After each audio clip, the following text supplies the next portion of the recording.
The moment she asked him to pretend to be her husband for her high school reunion, the air in the penthouse office dropped 10 degrees. Della was an archivist, a woman paid to be invisible among the forgotten files of a corporate empire. And he was Alistair Thorne, the magnate who owned it all, a man whose stillness was more terrifying than any rage. She was nothing, a ghost in the machine, and he was a predator cloaked in a bespoke suit, with eyes that held the cold, dark weight of centuries. The request was insane, a desperate, fractured thought that had escaped her lips before she could stop it. But what no one knew was that for the first time in 300 years of ruthless, lonely power, the Vampire King was bored. And this quiet, broken woman had just offered him the one thing he no longer believed existed: a surprise. If you believe that being truly seen by the right person can heal a lifetime of wounds, type "heal" below.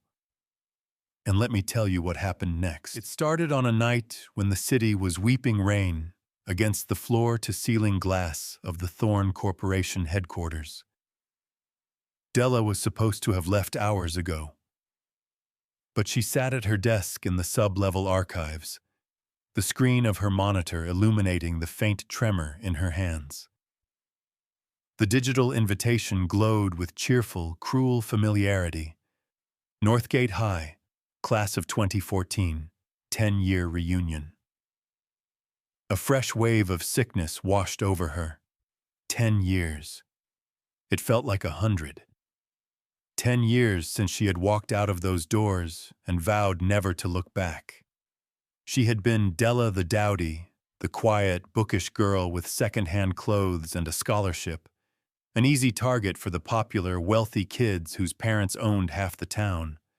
Their casual cruelty had been a constant, grinding pressure that had shaped her into the woman she was now. Quiet, unobtrusive, expert at blending into the background. She had built a life on being unseen. As a corporate archivist for Alistair Thorne's massive conglomerate, she was perfect. She spent her days in the climate-controlled silence of the records department, surrounded by the paper ghosts of deals made and companies conquered. She was good at it. She could find a single misplaced document in a mountain of forgotten history. She understood the language of silence and neglect. A notification pinged. The reunion's group chat. A photo of Tiffany Vance, her chief tormentor, posing with her orthodontist husband and 2 perfect children in front of a sprawling mansion. The caption read, "Can't wait to see everyone and catch up. Hope you're all as blessed as I am." Blessed reunion, 10 years. Della's stomach clenched. She could already hear Tiffany's voice, dripping with false sweetness. "Della! Oh my God, you came! I'm so surprised. What have you been up to? Still spending all your time with dusty old books?" She closed the chat, her breath catching in a sob. Why did it still hurt? Why did their voices still echo in her head after all this time? She had hoped that a decade and a move to the city would be armor enough, but the wound was still there, raw and tender. She buried her face in her hands, the failure of it all pressing down on her. She was 28 years old, and she was still that scared, lonely 17-year-old girl. A sound made her flinch, a soft click of a door opening somewhere down the long, silent corridor. She wasn't supposed to be here this late. No one was. Security did their last sweep at 9. She quickly wiped her eyes and stared into the dim hallway. A figure emerged from the deeper shadows at the far end, moving with a liquid grace that was utterly silent. It was him. Mr. Thorne. She had only seen him a handful of times, usually from a distance at company-wide meetings. A tall, imposing figure on a stage, his presence sucking all the air out of the room. Up close, the effect was magnified 100-fold. He wore a dark gray suit that seemed spun from shadow and smoke, his black hair impeccably styled. But it was his stillness that was so unnerving. He didn't just stand there. He commanded the space, absorbing light and sound. The air around her grew cold, a phenomenon she'd heard others whisper about but had never experienced. The overhead fluorescent lights, usually a steady, humming presence, flickered once, twice. He stopped a few feet from her desk. He wasn't looking at her computer, but at her. His eyes, which appeared dark from a distance, were a complex, bottomless black, like polished obsidian. "You are working late, Miss Lowell," he said. His voice was a low, resonant baritone, impossibly smooth, like old velvet and aged whiskey. It was not a question. "Mr. Thorne, I was just finishing up," she stammered, her heart hammering against her ribs. Her mind raced. Was she in trouble? Was she going to be fired for being here after hours? He took another silent step closer. The chill intensified. She could smell the faint, clean scent of expensive wool and something else. Something like cold night air and dry, ancient paper. His gaze dropped to her tear-streaked face. A flicker of something unreadable passed through his eyes. "You are distressed," he stated. Embarrassment washed over her, hot and sharp. To be seen like this, by him of all people, the man who ruled this corporate kingdom with icy precision. Weakness was not a currency he traded in. "It's nothing, sir. Just a personal matter," she whispered, wishing the floor would swallow her whole. He didn't move. He just watched her, his head tilted slightly, an unnerving, predatory curiosity in his posture. "And this personal matter requires you to cry alone in the dark in my building." The words, blunt and direct, broke something in her. All the fear, the humiliation, the dread of the coming weekend. It all crested in a wave of reckless desperation. Her eyes flicked from his powerful, impassive face to the reunion invitation still glowing on her screen. An idea, wild and suicidal, sparked in the ruins of her composure. She saw him, really saw him in that moment, not just as her boss, but as a symbol of everything she was not. Power, confidence, unassailable strength. He was a fortress in human form. With him at her side, no one would dare touch her. No one would dare look at her with pity or scorn. The words tumbled out before she could think, a raw, desperate plea. "I have my high school reunion." She gestured weakly at the screen. "I can't go alone. They'll eat me alive." His expression didn't change, but a new intensity sharpened his gaze. He was listening. "I need someone," she faltered, the sheer insanity of what she was about to say crashing down on her. But she was already over the edge. "I need someone to go with me. Someone formidable." Her eyes met his. "Just for one night. I just for a few hours. I need you to pretend. To pretend you're my husband." Silence. A profound, echoing silence that stretched for an eternity. The only sound was the hum of the server banks in the next room, and the frantic, terrified beat of her own heart. She had just asked the billionaire recluse, the most powerful and feared man in the city, to be her fake date to a high school reunion. She was going to be fired. No, she was going to be vaporized. He didn't laugh. He didn't scowl. He simply watched her, the gears turning behind those ancient, knowing eyes. She saw a flicker of crimson in their depths, so fast she thought she might have imagined it. "Pretend," he repeated, the word tasting strange in his mouth. You want me to pretend? Yes, she whispered, her voice trembling. Just for one night. I'll pay you back. I mean, I don't have much, but I could work extra hours, for free, for a year, forever, anything. He took a final step, looming over her desk. He reached out, and she flinched, but his hand went past her, his long, elegant fingers brushing the screen of her monitor, as if testing the reality of the invitation. The glass seemed to frost over for a second, where he touched it. He looked from the screen back to her, and for the first time she saw something other than cold authority in his face. It was a flicker of amusement? No, that wasn't right. It was something deeper, something that looked like a predator that had just found a new, fascinating game. Very well, Miss Lowell, Alistair Thorne said, his voice a low purr that vibrated through the floor. I will accompany you, but we will do this on my terms. There will be no pretending.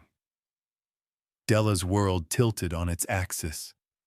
He had said yes. The next 24 hours were a blur.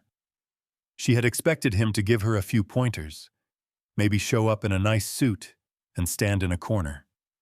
She had been wrong. Alistair Thorne did not do things by halves.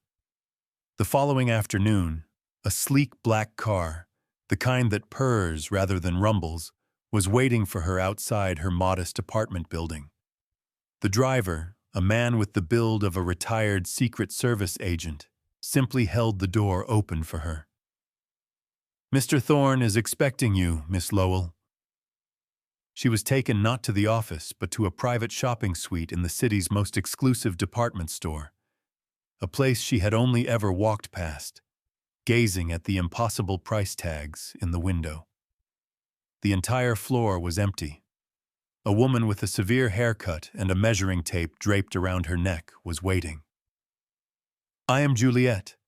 Mr. Thorne has instructed me to find you the perfect attire for this evening, the woman said, her voice crisp and professional. Before Della could protest or even speak, she was guided through a whirlwind of silks, velvets, and crepes. Juliet was efficient, her hands cool and practiced as she took Della's measurements. Racks of dresses were brought in. Most were black. Mr. Thorne's preference, Juliet explained, holding up a gown of deep midnight blue silk that shimmered like a starless sky. He specified something that compliments your eyes but does not shout. Elegant, understated, lethal. Lethal. It was a dress, not a weapon. But when she put it on, she understood. The fabric clung to her body in a way that was both modest and shockingly sensual. The cut was simple, a high neck and long sleeves, but it made her look taller, more graceful. It made her look like someone she didn't recognize. Someone important. Shoes, a delicate evening bag, and a pair of sapphire and diamond earrings that she was terrified to even touch appeared next. There was no discussion of price. It was all simply handled. She was then escorted to a salon where her hair was styled into a soft, elegant knot at the nape of her neck, and a makeup artist applied subtle cosmetics that made her eyes look huge and her skin luminous. When she looked in the mirror, the woman staring back was a stranger. The familiar, tired Della was gone, replaced by a polished, confident version she never could have imagined. The final stop was his home. The car drove through a set of imposing iron gates and up a long, winding drive to a sprawling modern mansion on the outskirts of the city. It was all glass and dark stone, a fortress of wealth and solitude nestled in a forest of ancient oaks. Alistair was waiting for her in the cavernous main hall. The space was minimalist and cold, with soaring ceilings and polished concrete floors. The only warmth came from a massive fireplace where flames danced silently. Shadows clung to the corners of the room, thick and heavy, seeming to retreat from the light he cast. He was dressed in a perfectly tailored black tuxedo. He looked less like a man going to a party and more like a king preparing for war. His eyes swept over her, a slow, appraising look that made her skin tingle. The air around him was freezing. "Acceptable," he said, the word a quiet approval that felt more significant than any effusive compliment. He held out a velvet box. Inside, nestled on a bed of black satin, was a necklace. It was a single, perfect black diamond hanging from a delicate platinum chain. "I can't wear this," she breathed, staring at the impossible gem. "This must be worth more than my entire apartment building." "It is a loan," he said, his voice leaving no room for argument. He stepped behind her. His fingers were ice cold as they brushed the skin of her neck to fasten the clasp. A shiver traced its way down her spine, electric and strange. For a moment, she felt the ghost of a sensation, like a sharp pressure against her pulse point, but it was gone as quickly as it came. He stepped back, his reflection appearing next to hers in a large, dark mirrored wall. They looked like a couple, a powerful, intimidating couple. Her, in her elegant, understated gown, and him, a figure of absolute dark authority at her side. "There is one final detail," he said, turning her to face him. He reached into his jacket and pulled out a simple, heavy platinum band, a wedding ring. Her breath hitched. This was going too far. This was real. He took her left hand. His touch was firm, possessive. He slid the ring onto her finger. It was cool and heavy, a perfect fit, a brand. "Tonight," he said, his voice a low murmur, his obsidian eyes boring into hers. "You are not Della Lowell, the archivist. You are Della Thorne, my wife. You will not flinch. You will not apologize for your existence. You will hold your head high, and you will look everyone in the eye. When they speak to you, they are speaking to me. Do you understand?" She could only nod, her throat tight. This was no longer a game of pretend. This was an inhabitation. He wasn't playing a role. He was extending his reality to include her.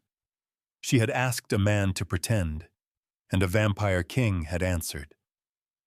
The drive to the reunion venue, a generic suburban hotel ballroom, was silent. Della's hands were clenched in her lap, the unfamiliar weight of the ring a constant, terrifying reminder of the deal she had made. Alistair sat beside her, perfectly still, a sculpture carved from night and winter. He didn't look at her, but she could feel his attention on her, a heavy, palpable force. As they pulled up to the entrance, she saw them. The faces from her nightmares, now 10 years older, but instantly recognizable. Tiffany Vance holding court by the door. Mark Renshaw, the jock who had once accidentally spilled an entire tray of food on her in the cafeteria, now in a suit that was too tight, his face flushed with alcohol. Panic seized her. "I can't do this," she whispered, her voice shaking. "This was a mistake. Let's just go." Alistair turned his head slowly. His hand covered hers, and the cold shock of it was startling. It wasn't a comforting gesture. It was an anchor. "You will not run," he said, his voice soft but unyielding. "I am here." The car door opened. He got out first, unfolding his tall frame from the vehicle. A hush fell over the small crowd gathered outside. They stared, their cheerful chatter dying in their throats. They had been expecting to see Della the Dowdy crawl out of a taxi or a beat-up sedan. They were not prepared for Alistair Thorne. He walked around the car and opened her door, offering his hand. Every eye was on them. Della took a deep breath, remembered his words, "You are Della Thorne," and placed her hand in his. She stepped out. She kept her chin high, her eyes forward.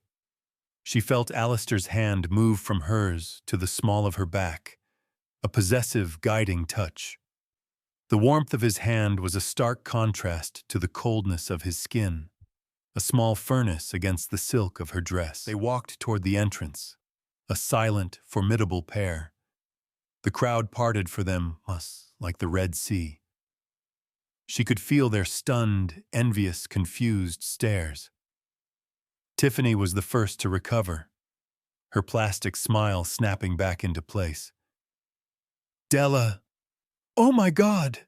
she squealed, rushing forward. Her eyes, however, weren't on Della.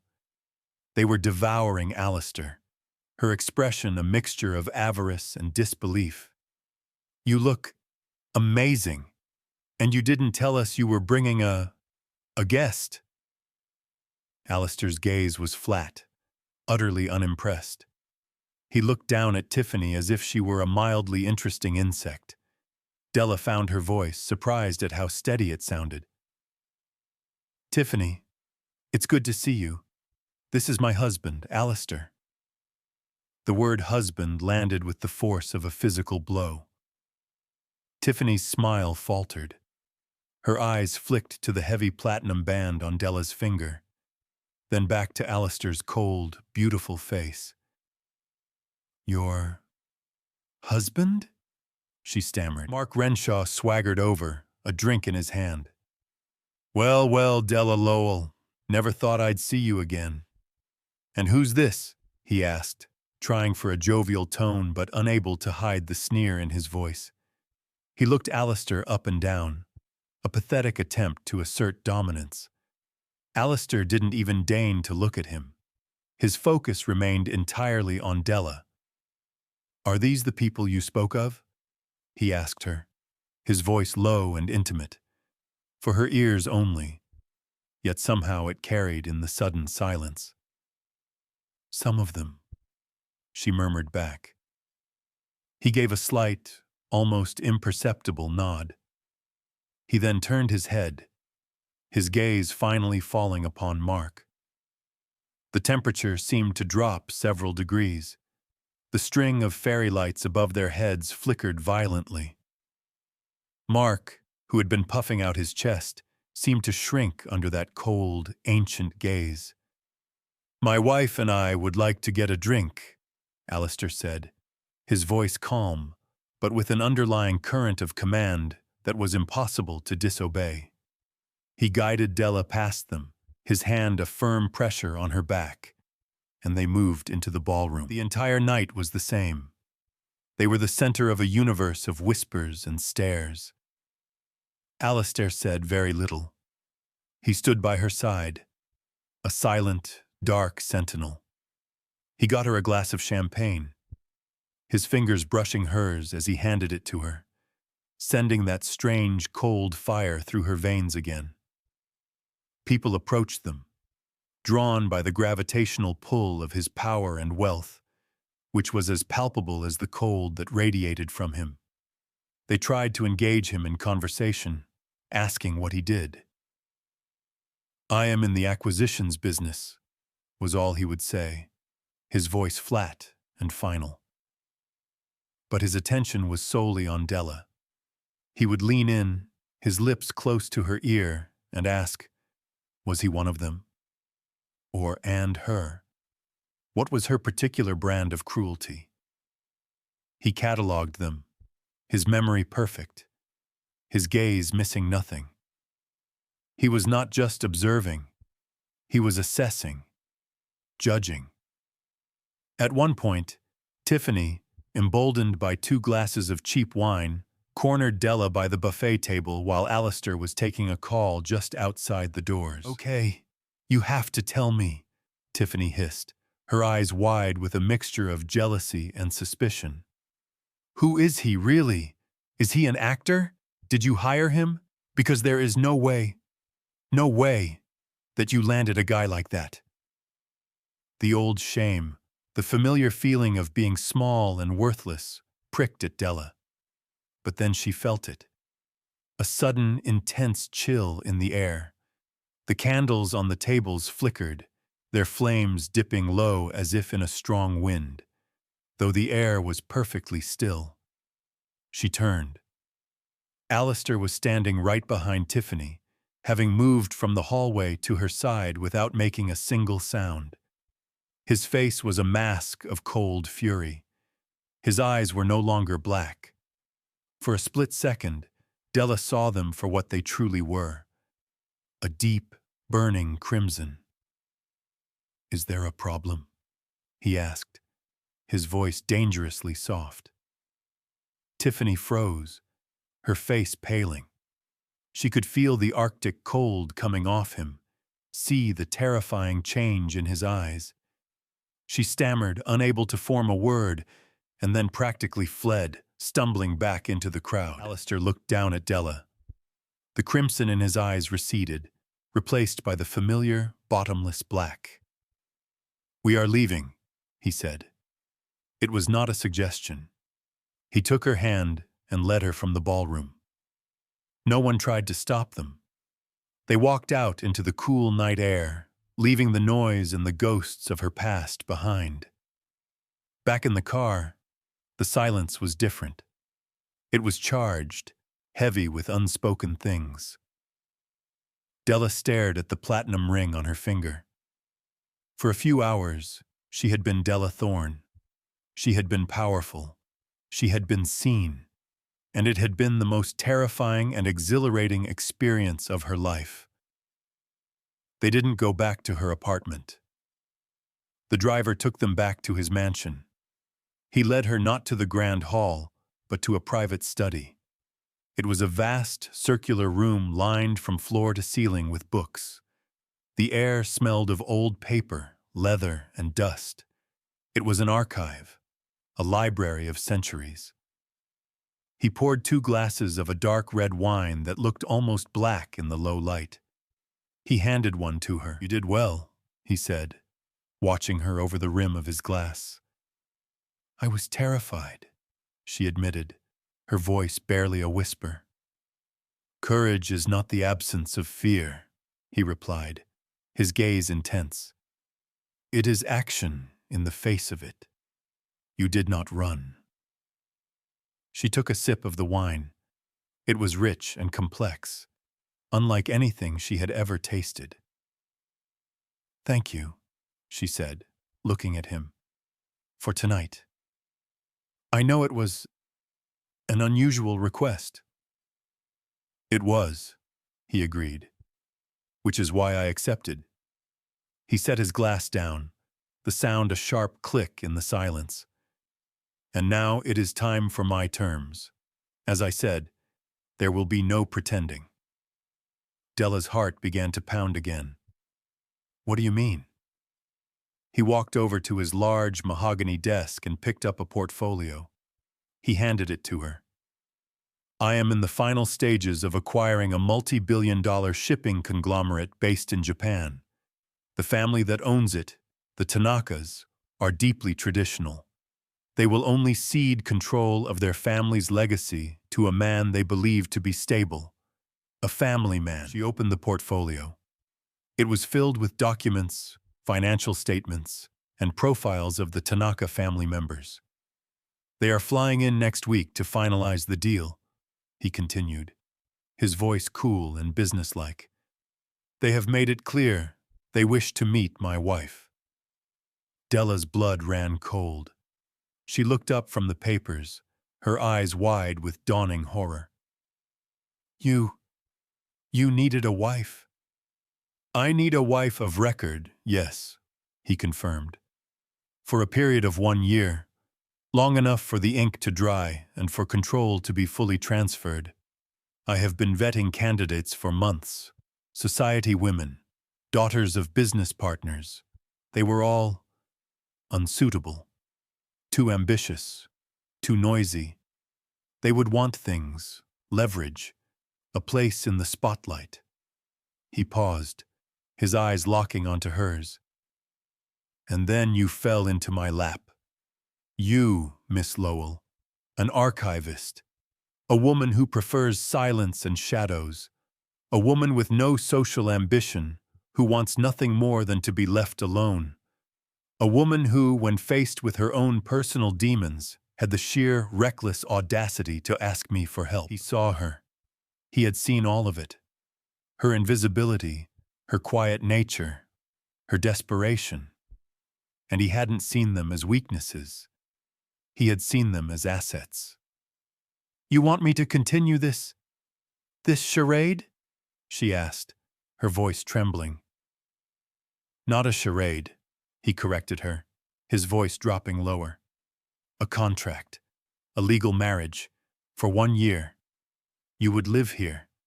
You would want for nothing. Your every need would be met. You would have financial security for the rest of your life. At the end of the year, we file for a quiet, amicable divorce. You walk away a very wealthy woman, free to disappear as you've always wanted." It was a business proposition, a cold, calculated transaction. He wasn't offering her a fairy tale. He was offering her a cage, gilded though it may be.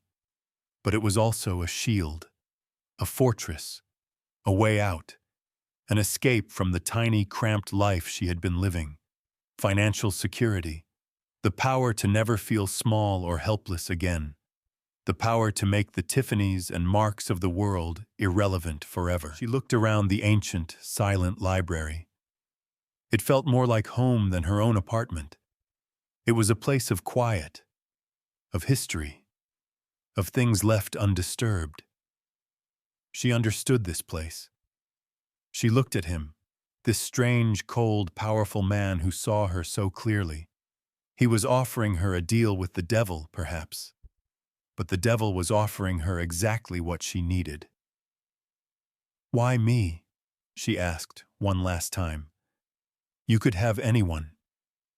"Because," he said, and his voice was softer now, more intimate than it had been all night. "When I looked at you, I did not see an invisible woman. I saw a queen in hiding. And I have found, over a very long life, that I have a distinct preference for authenticity." Della thought of her tiny apartment, her dead-end job, the constant, low-grade fear of never being enough. Then she thought of the feeling she'd had tonight, walking into that ballroom with him at her side, the feeling of being untouchable. She took a deep breath. "Okay," she said. "I'll do it." Would you have stayed when you learned his true, cold motive? Tell me in the comments, and if you are not subscribed yet, join this family. The days that followed were a quiet storm of transition. Della's old life was dismantled with the same silent efficiency Alistair applied to everything. A discreet moving company, staffed by men who looked like they could snap a person in half, packed up her small apartment in under an hour. Most of her belongings felt flimsy and cheap in the cavernous space of Alistair's mansion. They were stored away in a part of the house she never saw. She was given a suite of rooms that was larger than her entire former apartment building floor.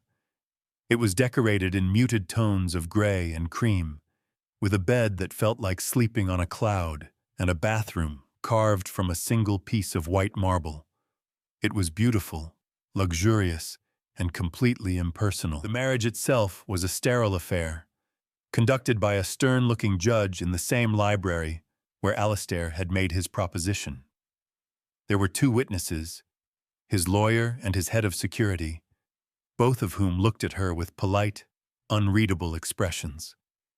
She wore a simple cream-colored dress, and he wore another of his impeccable dark suits. He slid the heavy platinum band back onto her finger, and the judge pronounced them husband and wife. There was no kiss, just a nod of finality. She was now Della Thorne, Mrs. Alistair Thorne. The title felt like a costume she was still learning how to wear. Living with him was like living with a ghost. A very powerful, very well-dressed ghost. He was often gone before she woke and returned late at night. They lived in the same house but in different orbits. Yet, his presence was everywhere. In the pervasive chill that clung to the marble floors, in the way the shadows in the hallways seemed to lengthen and deepen when he was near, in the faint scent of cold night air that lingered in a room long after he had left it. But Della was not afraid. She was an archivist. She knew how to navigate silence. She knew how to respect boundaries. And she was, to her own surprise, deeply curious. She started spending her days in the library. It was the one room in the house that felt alive. It was 2 stories tall, a circle of forgotten knowledge, filled with books in languages she didn't recognize, bound in leather and vellum. It was also a chaotic mess. Books were stacked in precarious piles, scrolls were left unfurled, and a fine layer of dust covered everything. It was a space no one had been allowed to touch for a very long time. He was a magnate, a predator, a vampire king ruling a city of glass and steel. But in his own home, he was a ghost, and his library was his neglected heart. So she began to work. Carefully, respectfully, she started to organize. She didn't move things out. She simply brought order to the chaos.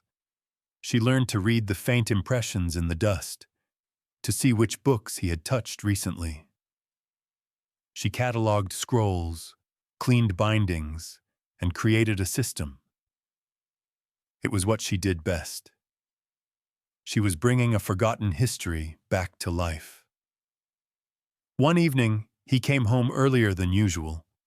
He found her on a rolling ladder, her hair tied back, a smudge of dust on her cheek, carefully placing a heavy, leather-bound tome onto a high shelf. The library was transformed. The chaos was gone, replaced by a quiet, breathing order. He didn't say anything. He just stood in the doorway, watching her.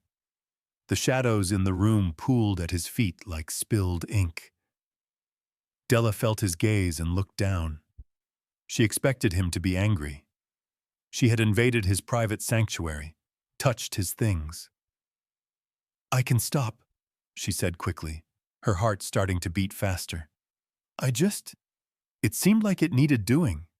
I can put everything back the way it was." He walked slowly into the room, his eyes scanning the newly ordered shelves. He ran a long finger along a row of spines she had alphabetized by author. There was no dust on his fingertip. "No one has touched these books in over a century," he said, his voice quiet, almost wondering. "I was the last one to read this." He tapped a small volume of poetry written in ancient Greek, in 1891. He looked at her, and the coldness in his eyes was replaced by something else, something vulnerable. It was the look of a man who had forgotten what it felt like to have someone care for the things he held dear. "You have a gentle hand, Della," he said, and the use of her first name, without the formal Miss Lowell, was more intimate than any touch. From that night on, something shifted. He started coming home earlier. He would find her in the library, and he would sit in one of the large leather armchairs, watching her work. Sometimes he would read. Sometimes he would just sit in silence. It wasn't an uncomfortable silence. It was a shared quiet, a companionship. She would ask him about the books, and he would talk. He spoke of Renaissance philosophy, of pre-Roman cartography, of medieval poetry, not as subjects he had studied, but as things he had lived. He never said, "I was there," but the knowledge was in his voice. In the casual, first-hand way, he described the smell of the ink on a newly printed Gutenberg Bible, or the political intrigue of the Florentine court. She, in turn, told him about her own quiet life, about her love for old things, for the stories that objects and papers could tell. She told him about growing up, about the scholarship, about the feeling of always being on the outside looking in. She didn't complain. She just stated it as fact. He was a rapt audience. He listened with an unnerving stillness, his gaze never leaving her face. He was seeing her, not just as a convenient solution to a business problem, but as a person. And in being seen by him, she began to see herself differently. She was not Della the dowdy. She was Della Thorne, a woman who could command the attention of a man like Alistair Thorne, a woman who could bring order to a century of chaos. One night, she was working late, trying to repair the delicate binding of a 16th century manuscript. Her hand slipped, and a small paper knife sliced a thin, deep cut across her palm. "Ah!" she gasped, dropping the knife. A bead of bright red appeared, then another, welling up and dripping onto the ancient page. Before she could even react, he was there. He moved from his chair across the room to her side in a silent, impossible blur of motion. One moment he was there, the next he was here. He took her hand, his grip firm but gentle, his head bent over her palm, his eyes fixed on the drops of blood. A low, guttural sound escaped his throat, a sound of profound hunger and profound control. The air grew ice-cold. His pupils dilated, the black swallowing everything until his eyes burned with that terrifying, beautiful crimson fire. She saw it then. The predator. The truth of him, raw and undeniable. She should have been terrified. She should have pulled her hand away and run screaming, but she didn't. She looked at the agony of control on his face, the rigid set of his jaw, the white-knuckled grip he had on himself, and all she felt was a wave of overwhelming compassion. "It's okay," she whispered. Her voice seemed to break the spell. He flinched as if struck. He released her hand and took a step back, turning away from her, his shoulders rigid. "You should not be near me when you are injured," he said, his voice strained, harsh. She looked at the blood on the page, then at his back. She walked to him, her heart beating a steady, calm rhythm. She reached out and placed her uninjured hand on his arm. The fabric of his suit was cold, but beneath it, his arm was like stone. "Alistair," she said softly. He turned slowly. The crimson was gone, but his eyes were filled with a deep, aching melancholy. It was the look of a man who had been alone for 1,000 years. "You are not afraid of me," he stated, his voice full of wonder and disbelief. "No," she said, and it was the truest thing she had ever said. "I'm not."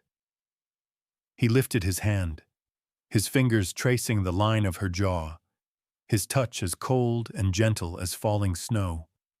He leaned in, and for a moment, she thought he was going to kiss her. But he didn't. He simply rested his forehead against hers, closing his eyes. "Della," he breathed, her name a prayer and a lament. In that moment, the contract, the deal, the 1-year term, it all melted away. There was only this: a man frozen in time, and a woman who was not afraid of the cold. The arrival of the Tanaka delegation shattered their quiet world. Mr. Tanaka was an elderly, formidable patriarch, accompanied by his 2 sons. The final negotiations were held at the Thorne Corporation headquarters, but the social aspect, the part that required Della, took place at the mansion. She played her part perfectly.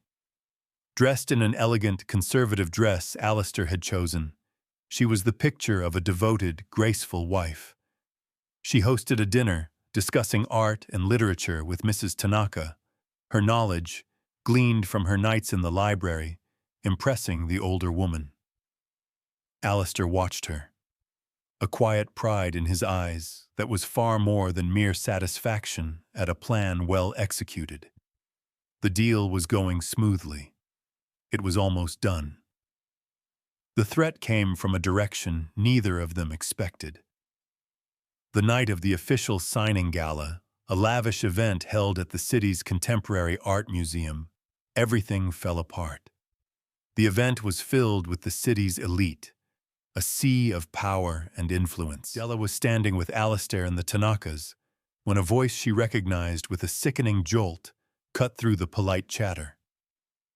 "Well, I'll be Della Lowell."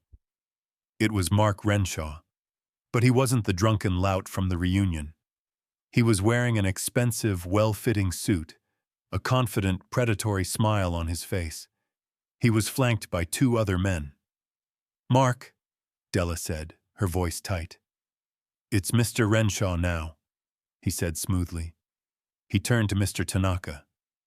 "Kenji-san, I don't believe we've been properly introduced. Mark Renshaw, CEO of Apex Consolidated. We were the other bidders on your company." Mr. Tanaka's polite smile tightened. Alistair's hand found the small of Della's back, a silent signal of support. Mark's smile widened. He looked at Della, his eyes full of malicious glee. "I was just so surprised to see my old high school classmate here. Della was always so quiet, from a very humble background. It's amazing, the heights some people can climb. You must tell me, Della, how exactly does a scholarship kid from the wrong side of the tracks end up married to Alistair Thorne? It's a real Cinderella story." The implication was clear, and it was poison. He was painting her as a gold digger, a fraud, in front of the very people she was meant to impress. Mr. Tanaka's gaze grew cool, his eyes flicking from Della to Alistair with a new, questioning light. Della felt the blood drain from her face. The old shame, the old humiliation, it was all rushing back. But this time, she was not alone. She felt the temperature around them plummet. Alistair's hand on her back was a point of unshakable stillness in her spinning world. She looked Mark Renshaw in the eye. "I'm surprised to see you here, Mark," she said, her voice shaking only slightly. "I thought after your last venture went bankrupt, you'd have a harder time getting invitations to events like this." Mark's smile faltered. But before he could respond, Alistair spoke. His voice was not loud, but it cut through the room like a shard of ice. "Mr. Renshaw," he said, his tone deceptively mild. The lights above them flickered. "It is a common mistake for little men to believe that proximity to power grants them a voice. You are not invited to this conversation." He took a step forward, placing himself slightly in front of Della, a human shield made of winter and night. "I know all about Apex Consolidated," Alistair continued, his voice dropping to a low, dangerous purr. "I know about the shell corporations you've used to hide your debts.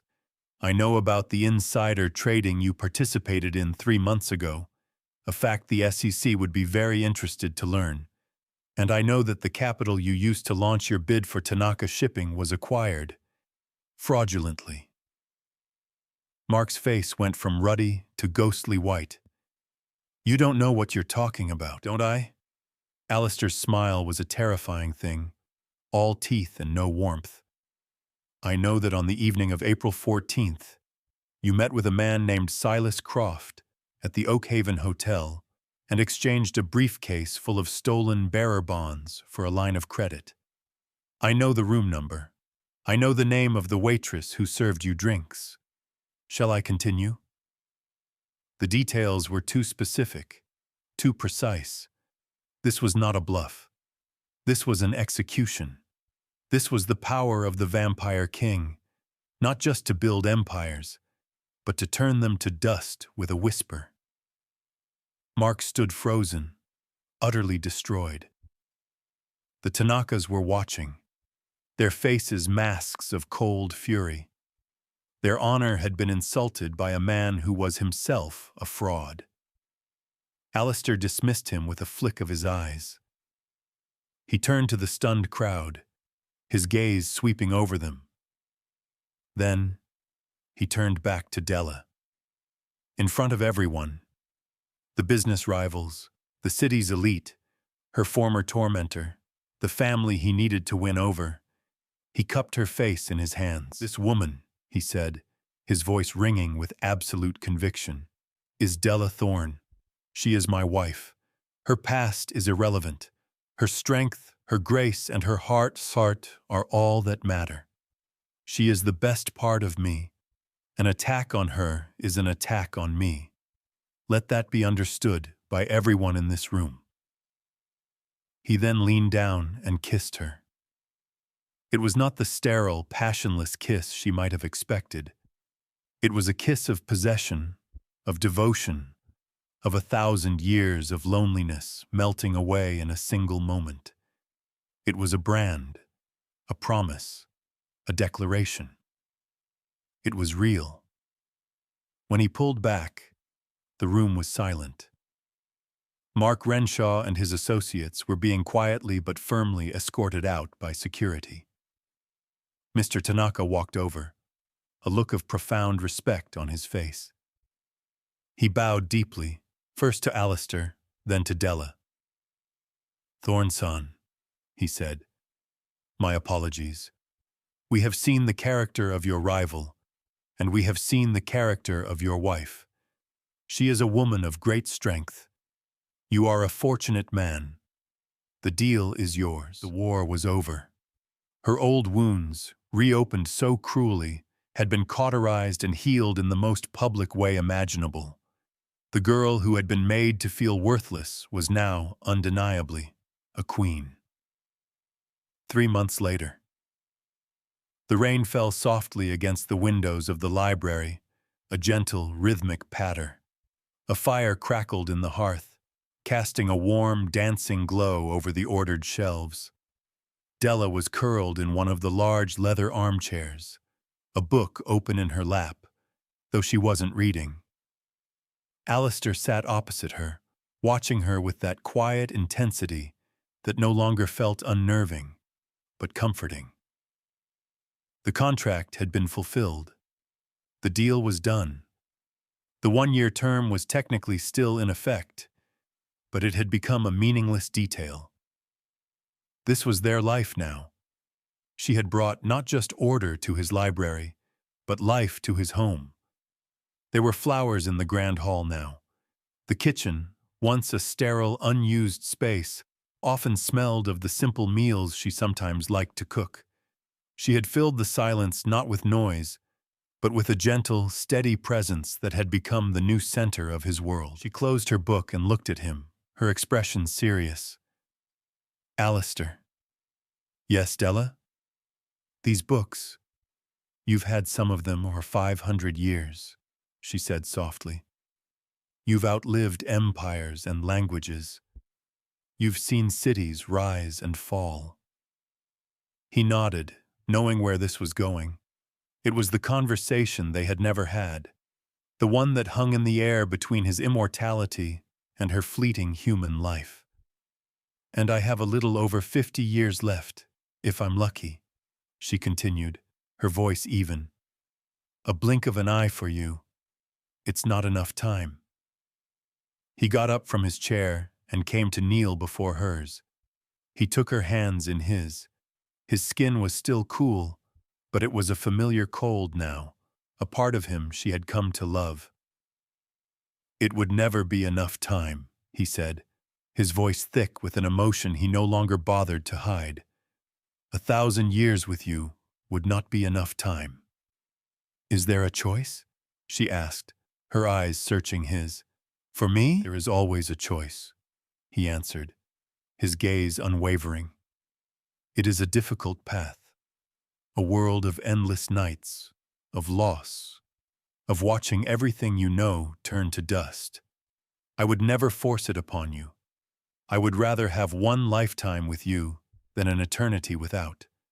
The choice must be yours, and yours alone, when you are ready, if you are ever ready. Tears welled in her eyes, not of sadness, but of a profound, overwhelming love. He was not a king demanding a sacrifice. He was a man offering her a universe, but valuing her choice above all else. He had seen her, truly seen her from the very beginning, and in doing so had given her the strength to see herself. She leaned forward and touched his face, her warm palm against his cool cheek. She didn't need to answer him now. They had time. For the first time in her life, Della felt like she had all the time in the world. He closed his eyes, leaning into her touch like a starving man finding sustenance. He was the vampire king, a creature of immense power and ageless sorrow. But here, in the quiet of their library, kneeling before her, he was just Alistair, and he was hers. For more stories where being truly seen conquers a lifetime of being overlooked, and where quiet strength becomes unshakable power, subscribe to Herb Files. So tell me, would you have stayed? Comment where you are listening from tonight. I stay up until my eyes burn to bring you these stories. If this one touched you, do not break my heart. Subscribe, and I will see you in the next one.